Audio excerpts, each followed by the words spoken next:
Righto guys, it's Chad here at BarryBigPlums Fishing. I'm in my new house. How wonderful. It's just been signed off now. Project done, so a little bit of normality returning for me. About once a year I do these videos where I say what my 10 favourite trout flies are for the small stillwater scene. It's been about a year, or probably more like 2 years since I've done the last one. So I'm going to do my top 10 trout flies for the stillwater scene. These are in no particular order, not 1 to 10. I'm just going to give you my top 10 favourites. It's Easter Sunday. I'm relaxed in my new gaff, and I've got a honey, JD and Coke. Beautiful. Let's rock and roll.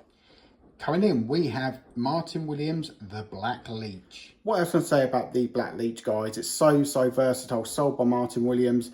I believe this is the best lure available for the small stillwater scene on the market, bar none.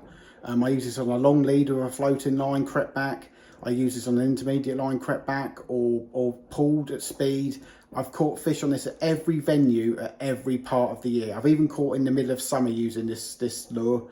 It's so versatile. Some people prefer the humongous, but for me, I don't think you can beat Martin Williams, the Black Leech for lures. The Stagger Bug or the Leggy Montana. Alrighty dudes, the Stagger Bug. I found this on eBay. It's an incredibly effective lure. I find it to be particularly effective on an intermediate line when crept back. With them legs and that tail, that seems to really work in a different way to what the Leech does.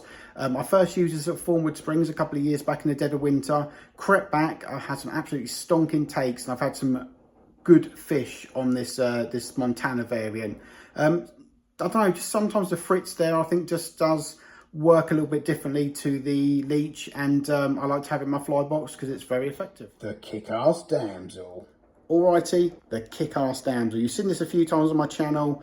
It's got those dangly legs up front.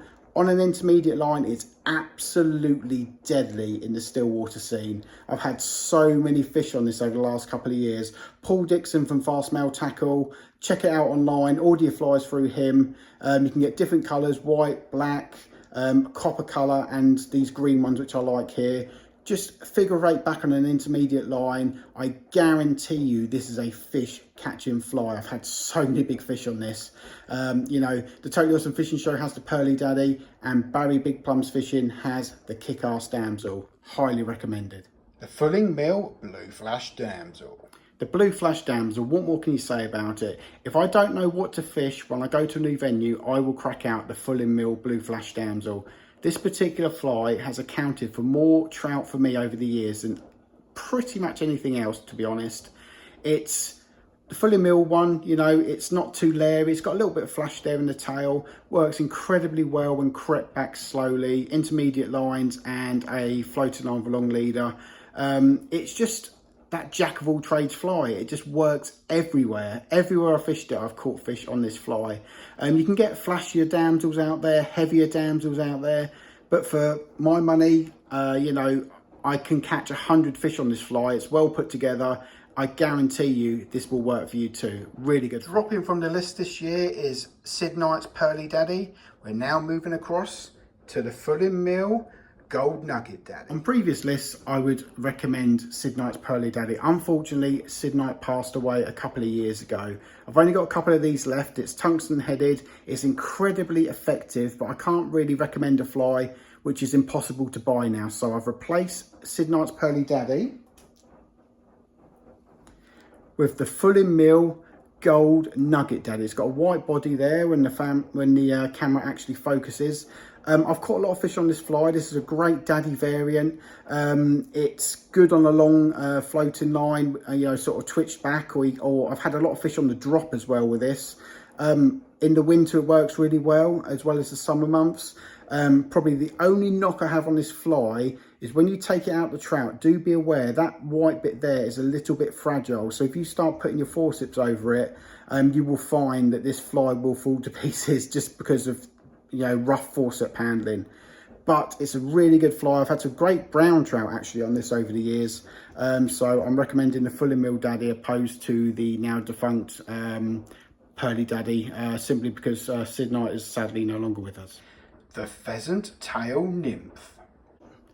there are some flies, when you talk about fly fishing, will automatically come to mind. The mayfly is one, and certainly the pheasant tail nymph is definitely one of those types of patterns as well. It's so versatile. It looks a little bit like so many things there in the water. I like this hotspot red variety there. I think it might be fully mill actually, if I'm not mistaken. Using the smaller ones, you can kind of trick a trout into thinking that they're pin fry. They look like kickass. They look like all sorts of little buggy things that are in the water. You can twitch it back. You can crawl this back. Pheasant tail for me, I've had really good success for brown trout on the pheasant tail nymph. This fly is historic for a reason. It's a good law of averages fly, a little bit like the next pick we're going to go with. The good old Hares Ear. Guys, the Hares Ear. This is one of those flies that doesn't look like particularly one thing in the water, but looks a little bit like lots of food items for the trout. It's what I'd call a good law of averages fly. I mean, you've got one there with a double tungsten on it, which sinks like a bomb. I've got this one here, which is a mini flashback with a tungsten head, size 14. This is just one of those flies that if the trout are feeding on something, you're not sure what it is, put this Hares Ear on. It looks like so many different bugs in the water, crept back, figure of 8. There's a real good chance you're going to fall a trout with a Hares Ear. It's just so reliable. It's probably like, you know, number 2 or number 3, depending where you're going to go. You know, start with a damsel, then you're going to move to maybe a Hares Ear or a buzzer. But, you know, if the laws obviously aren't working. But Hares Ear, very, very versatile. Loads of different variations out there. You can get the flashbacks, you can get the natural gold-ribbed Hares Ears are great. It's just a great all-around fly, really.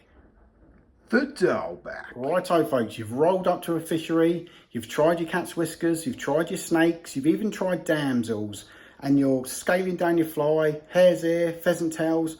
None of that works. They're feeding on natural things. They're feeding on buzzers, they're feeding on emerging small insects. What would I drag out my firebox? I would probably go for a Daiwl Bach. Very, very versatile again. This can be fished on a long leader on a floating line and crept back.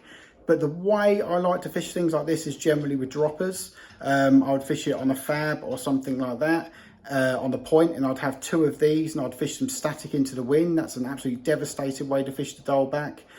These can also be mistaken for buzzers by trout if they were feeding on buzzers. Again, a very good law of average fly. Looks like a lot of small invertebrates in the water. The Daiwl Bach's effective when moved or fish static as a team. Buzzers. Right, dudes, March, April, May, June, July and August. If I can convince you to fish one pattern, I would highly, highly recommend the chironomid buzzer, which is the larva of the non-biting midge here in the UK and all over the world. It's very, very effective. Up to 90% of any trout's diet is buzzer. You are giving them what they are actually feeding on. I quite like these quill buzzers there with the red cheeks. That's a size 10. Buzzers are generally fished best in teams, 2 flies or 3 flies. On the dropper, I'd probably fish like a size 14, this pure black buzzer there, and I would drift it into the wind. All I'd say, guys, is when you get takes on buzzer, it's absolutely amazing because it's what the trout are naturally feeding on. They're so confident and they will almost wrench the rod out of your hands when they're on buzzers properly.